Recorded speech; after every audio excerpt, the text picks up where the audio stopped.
Bienvenue pour cette exploration des documents fournis aujourd'hui. On plonge dans ce qui fait vraiment le sel d'une conversation en français. Comment dire non, mais sous toutes ses formes, et puis aussi comment poser des questions. Exactement. L'objectif, c'est un peu de décrypter ces mécanismes qui sont essentiels pour vraiment pouvoir interagir. Tout à fait.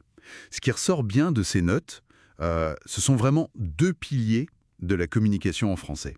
D'un côté, la négation, Mhm, qui va en fait bien au-delà du simple non, hein, oui. et de l'autre, l'interrogation, avec ses différentes stratégies pour aller chercher l'information. Oui. Ce sont des outils cruciaux pour naviguer des échanges. Bon, alors commençons par la négation, si vous voulez bien. La base, vraiment celle qu'on trouve partout dans les exemples donnés, c'est ces structures ne pas. Oui, Technique qui est relevé mais qui est important.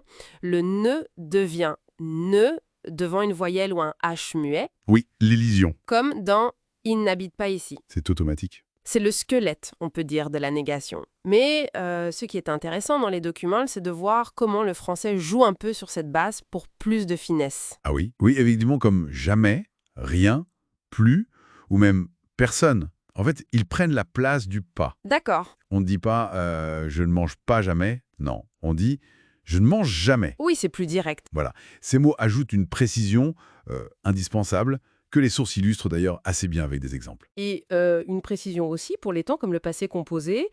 Les exemples fournis montrent bien que c'est l'auxiliaire, donc le avoir ou être, qui est encadré par la négation. Tout à fait. Si on prend il a vu, eh bien ça devient il n'a pas vu. C'est une petite subtilité de construction, mais il faut la noter. C'est une règle importante pour les temps composés, oui.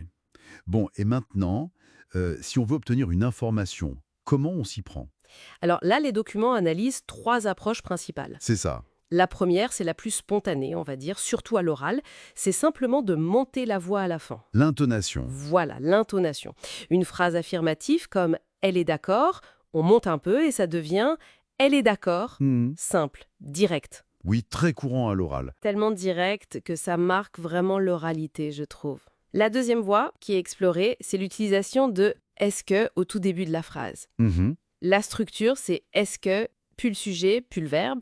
Les notes soulignent que c'est très clair et assez facile, surtout quand on apprend. Oui, c'est une valeur sûre. Par exemple, « est-ce qu'il vient ce soir ?» Ça évite en fait de chambouler toute la structure de la phrase. C'est une structure très très fiable, oui. Et enfin, la troisième option, c'est l'inversion. Ah oui, l'inversion. Le verbe et le sujet sont inversés et reliés par un trait d'union.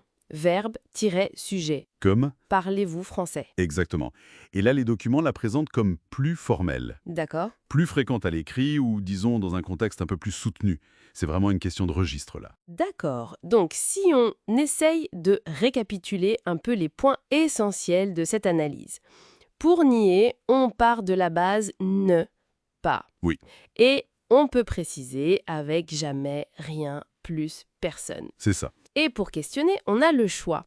Soit l'intonation, qui est plutôt informelle, Mhm. soit la formule est-ce que, qui est très courante, passe partout, Très utile. soit l'inversion sujet-verbe, qui est, elle, plus formelle. Voilà. Et maîtriser ces variations, c'est vraiment ce qui permet, comme le suggèrent un peu les exemples et l'analyse, de passer d'un échange, disons, basique Oui, à une conversation beaucoup plus nuancée, plus naturelle en français. C'est essentiel pour comprendre, mais aussi pour être compris avec justesse. que ce soit pour exprimer un refus ou une absence ou juste par curiosité. Exactement. Et peut-être pour terminer, une petite réflexion qui découle de cette exploration. Au-delà de la pure correction grammaticale, on pourrait se demander comment est-ce que le choix, par exemple, entre poser une question avec l'intonation ou avec est-ce que ou avec l'inversion, comment est-ce que ce choix pourrait influencer subtilement la dynamique de la conversation ou même la perception qu'on a de notre interlocuteur. Ah, c'est une excellente question. Le choix de la structure n'est jamais totalement neutre. C'est quelque chose d'intéressant à observer peut-être dans nos propres échanges au quotidien. Tout à fait. Une piste de réflexion intéressante